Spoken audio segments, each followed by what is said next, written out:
What is up YouTube, and welcome to this Agents of S.H.I.E.L.D. video. So if you're new to the channel, please do consider hitting that subscribe with bell button on so you never miss a video, and please do hit that like if you did enjoy the video right at the end. So Agents of S.H.I.E.L.D. was amazing. I didn't do a video now on Saturday because I was on holiday, but it was an absolutely fantastic episode and gave us a big insight, or actually gave us more questions to answer about the time travel nature of Agents of S.H.I.E.L.D. Season 5. So there are two things we're going to cover in this video, one of which is Deke. So Deke is the, well, I'm not really a big fan of Deke, to be honest, in the show. He seems like a kind of a wishy-washy, bit of a not picking a side kind of guy who I can't really get behind. But his parentage is something which is very, very curious, of course. And in the great Rey tradition from Star Wars on this channel, we love to speculate on this channel. It's the reason I started it. And we're going to talk about who the hell is Deke's parents. Deke's parents, well, we don't actually know. A lot of people on Reddit and also Twitter are speculating it could be the grandson of Bobby Morse and Lance Hunter. Now, that kind of makes sense. He's quite tough, he's powerful, and well, he's just a strong dude. But the latest episode, The Last Day, gave us an insight into, well, it could be someone else. And, well, the parentage could be the fact that, well, Deke is not the son, but the grandson of Fitz and Simmons. Now, this makes complete and utter sense in my eyes, in the sheer fact that we get insight into his father. His father was an absolute true believer, well, truther. He was incredibly smart, obsessed with following the plans of Fitz and Simmons, and was incredibly smart. Now, of course, as well, Deke is pretty darn smart himself, and his mother also had seemingly a mysterious death. His mother was killed and his father is no longer with us. But what we can see here is the fact that, well, what it could be is simply the fact that his parents were Fitz and Simmons. That's the reason why his father was so intently interested on bringing this machine to life, and possibly the death that Robin predicted may not be Simmons, but it could possibly be actually Deke's mother. Now, obviously, Simmons was mentioned to be killed quite some time, so it was mentioned quite a lot and things like that. So that's possibly a bit of a stretch there, but the fact that maybe his father wanted to continue on his own father's work and his own mother's work as well. So yeah, there could be that, and it could be some big thing as to what's going on there. Now, could his mother or his father be the descendant? Probably more the father, I think, if he's more interested in building this sort of machine as well. So he wants to carry on the family business somewhat there and build the machine to go back in time.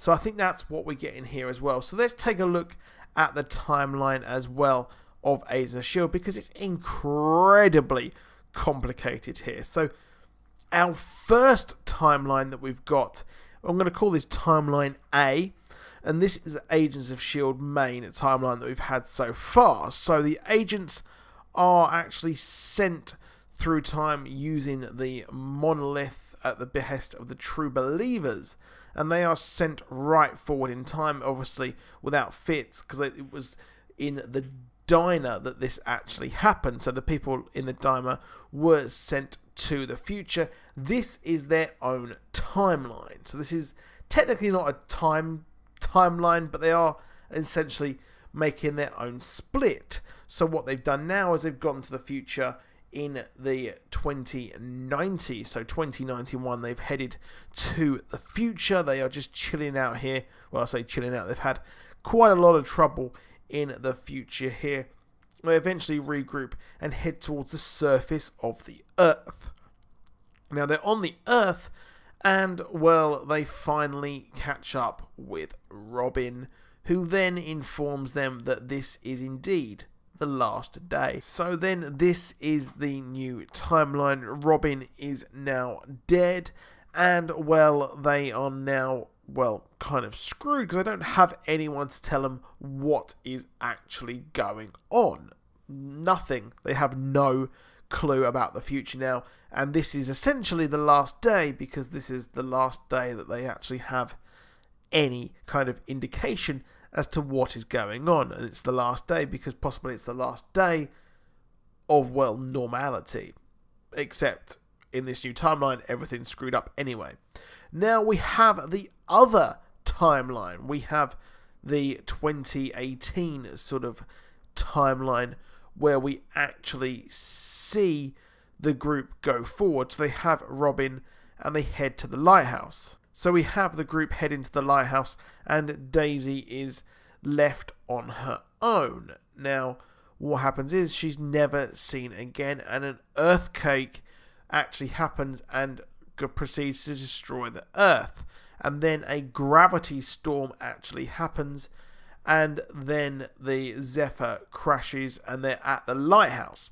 So they're just chilling out here, but Robin is slowly, very slowly revealing all these kind of predictions. So then what we have is, well, everyone and their mothers seem to actually stay at the lighthouse. We have quite a few people staying there. Now we have the lighthouse in space, and then in around about 2022, rough time estimate is that the Kree have arrived and they have decided to save everyone. Now Yo-Yo is having none of this.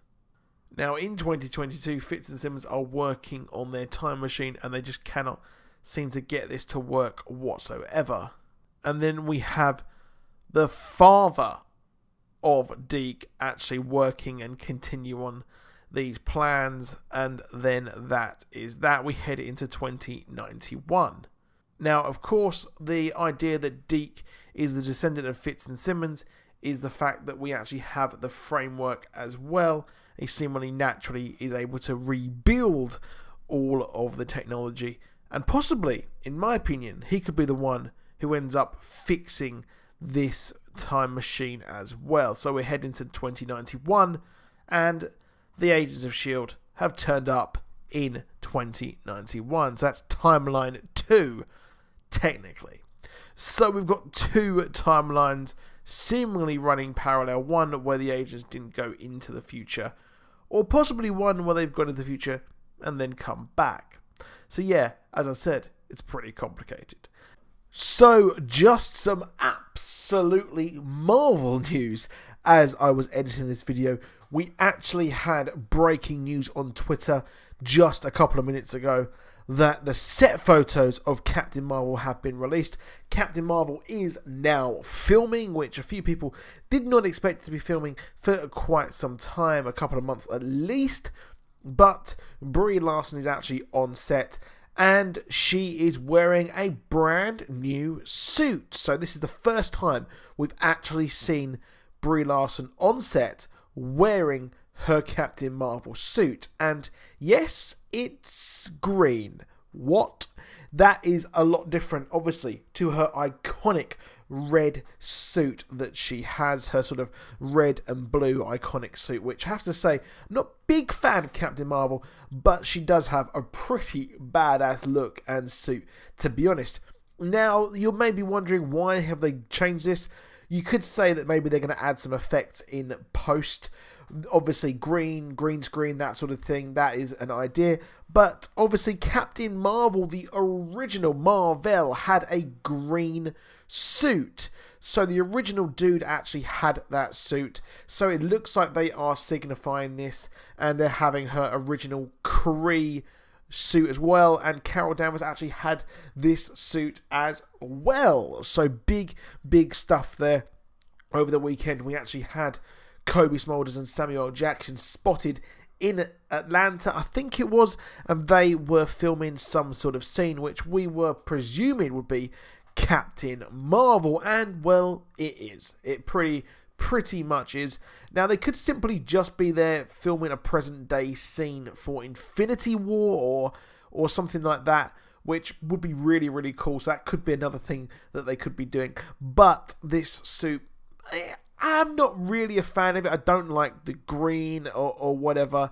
It just looks a bit off, but maybe I'll change my mind on it. As usual, these suits do look a hell of a lot better in motion and actually in the films. Brie Larson's looking incredibly different in a lot of these, and she's looking at some sort of ads and things like that, considering this is actually set in the 90s, so I expect she will have her iconic suit at some point throughout the movie, but that's when they probably get to modern day, perhaps. But that is it for this video. I will be doing some more theories on this as well, possibly before Saturday's episode, but please do hit that like and subscribe if you did enjoy that video. I'll see you soon, and goodbye.